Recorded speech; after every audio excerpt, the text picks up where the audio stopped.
You can access the entire episode now on our website, forbiddenknowledge.news, Rokfin, Rumble, and all podcast platforms.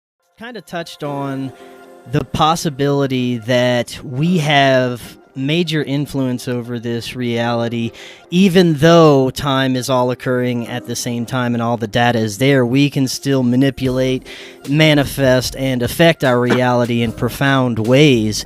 And this also goes to the possibility of some sort of simulated reality. And I know that's a very simple term to put what we're probably in right now, because it's so much more extremely sophisticated and incredible than that.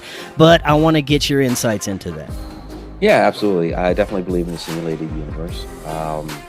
We relate it to something like a computer program, because that's the context of our current technology. Of course, the Matrix movies are very big in pop culture, so that's what we think of. But I think it's going to be something more like organic, biological, something on the molecular level, that sort of thing, rather than a computer program. Right. Even our ancient religions talked about us being in a simulation, even though they didn't use that term. Like ancient Eastern traditions, when we talk like reincarnation, we're starting at some sort of home world, essentially logging in, for lack of a better term, and we are born, and we live out a life.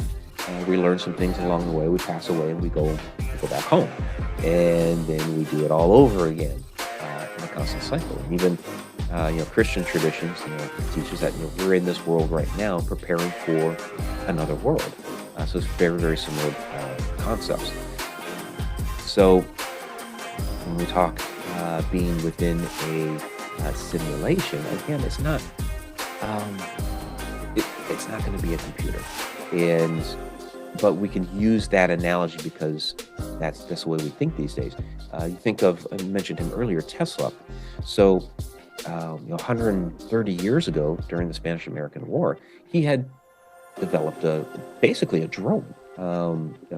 They called it a teletomaton back in the time, and this was a little submarine that he had created that would work on radio waves and could launch torpedoes and things like this. It was small, it wasn't large, but it was really essentially our first drone. Now, he believed that he created like the first artificial sentient being, because this thing could make its own decisions, where to go, where to fire at, that sort of thing. And then he even went further and told people, I can build an automaton of myself, and it would be able to, it would look like me, it would act like me, would make decisions like I would be able to talk like me, all these sorts of things, right? So he's really talking about AI. He's talking about building a robot and impregnating it with artificial intelligence. It's 130 years ago. This isn't something, this is why they laughed him out of the room. You wouldn't be able to do that. Now, in his context, in his day, he's thinking, this is going to be like gears and wheels and radio waves and things like that. Silicon microchip wasn't really invented until after he had passed away. But that is the technology that has enabled us to go down this road of being able to create more sophisticated drones, be able to create artificial intelligence, be able to create the computers that all of this runs on right now. Is a silicon microchip. So he didn't have the technology back then, but he had the concept, he had the understanding of it. And I think the same is true when we talk like simulated universe. We have the idea, we have the concept, we're using our current technology to be able to wrap our heads around it, but it's going to be far, far different. And so when you have, again, we're going to use our context of a computer program, and you can look at it like a computer game or something like that. Take like take Super Mario. Everything was already there on the cartridge. We plugged it in, right? All the information for the game was there. But you as the player were basically stuck in this linear progression. You could move out through the level, do the different things. You could run and jump, which is similar to what our world. You could do different things within this world, though, where you could punch a brick and all of a sudden you get a mushroom and you grow 3 times as tall and stuff like that. So similar ideas, a lot of things different within the actual game world, but all the information is there. Now the programmer when they were putting all of that together, they could move in and about, at their will. And so that's the idea that we're looking at here when we talk about different dimensions. And we're plugging into a simulation, that sort of thing, is that we're coming from a higher level, we're coming in from a higher dimension. And if we could take ourselves up to that other dimension, then we would be able to see everything that is there. So all the information is there. Before, when we talk about collective unconscious and conscious records, that sort of, it's all there. It's a matter of being able to try to bend or break those rules to be able to access it. Do you think that synchronicities could be a form of some of this phenomena, like time slips, where we get these messages from the universe and these events happen in our lives that lead us in certain directions if we pay attention, and they can be either beneficial or highly terrible depending on the direction that we take, but these synchronicities are there to lead us in certain directions, and could it be possibly ourselves sending ourselves a message from the future or past? Yeah, absolutely. Because again, it's all there. And our consciousness, being broadcast into this world.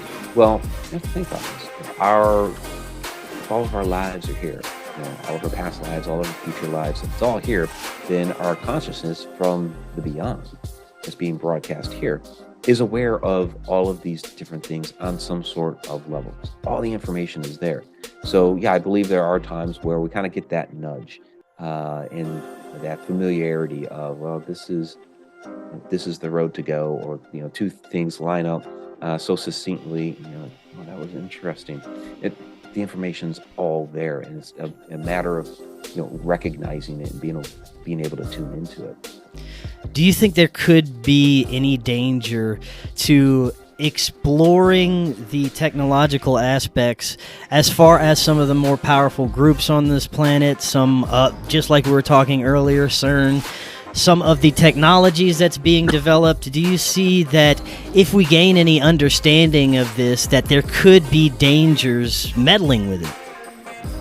Well, always, anything that you do like this, really anything you do like it's going to have some degree of danger to it, right? Yeah. Especially you take a place like CERN, where smashing particles together and things like that, and it releases great quantities of energy. I mean, there's always a danger in something like that. When we look at, we talk about great cataclysms that have occurred. Are we somewhat to blame for those different things happening? When you look at the Atlantean civilization, what really happened there? How did they actually become destroyed? Was it a cataclysm from above? Was it themselves? There are a lot of different theories on that particular thing. Or you look at some of the technology that ancient Egyptians had, or things like that, where they had devices that we can't find today. What actually happened to them? You see a lot of the different friezes and artwork where they're holding these rods. Well, we don't have the rods today. What happened to them? You see the depiction of the Jed pillar. Oh, fine. We see a lot of the depictions on the wall. We see trinkets that were made depicting the Jed pillar. We haven't actually recovered a Jed pillar. So what was it? Right? A lot of people liken it to, it looks like a Tesla coil.